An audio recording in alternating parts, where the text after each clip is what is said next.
Hozir shu bilan batga umuman oftob tushmaydi. Eng tushgan joyi shaqacha oftob tushadi. Shu bilan mana nariga lestnitsagacha salqin bo'ladi. O'sha oftob baqib o'tadi. Eng oftob tushgan joyi shart.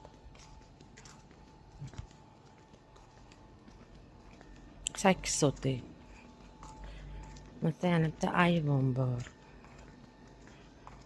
Marosimda ishlaydi. Boshqa safar uncha biz ishlatmaganmiz batni.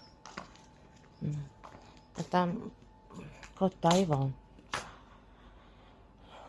10 metrga 4 metrmikan ayvon. Mana bitta ko'proq o'choq. Kompot shata qilaman. Bitta ham kran tushirib qo'yganmiz. Bu orqasi ham katta joy qolgan. Molxona edi. Molxona ham buzib yuborilgan. Tovuqxona.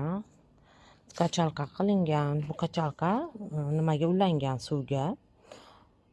Ya'ni buni yopsak, mana o'zi sentralniy suvdiki bor, o'shda tumalaqdi ichida. Svet o'chib qo'yganda, mana kachalkani o'chirib tok bilan ishlaydi. Sentralniyni yoqib qo'yamiz. Suv VIP. Kanalizatsiya o'zimiz chiqarganmiz. Yerdan yursam hozir. Bu orqa tomondagi, ya'ni umuman hisobda kirmaydigan tualet emas. Issiq suv, sovuq suv chiqarilgan. Bu endi o'zbekcha tualet.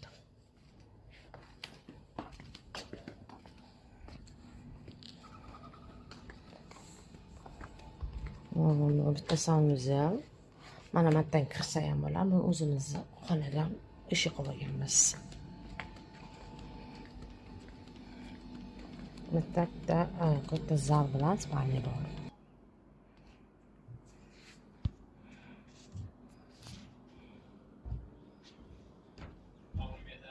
Bitta spalni. Spalnida olmadim, qari zapravis qilmadim. Mana spalni xonani ayniga. Bitta ko'proq biz sovrin ulab yuborganmiz tepaga mana. Yeb ichib o'tiradigan. Bu kuxnya. Yeymiz, mana pishiramiz. Bu kuxnyamiz. Bitta verandaga ham chiqsa bo'ladi mana. Bu yana bitta xona, matdan ham chiqib ketsa, tashqariga chiqsa bo'ladigan. Nariga bitta spalni. Yana bitta sanuzel bor.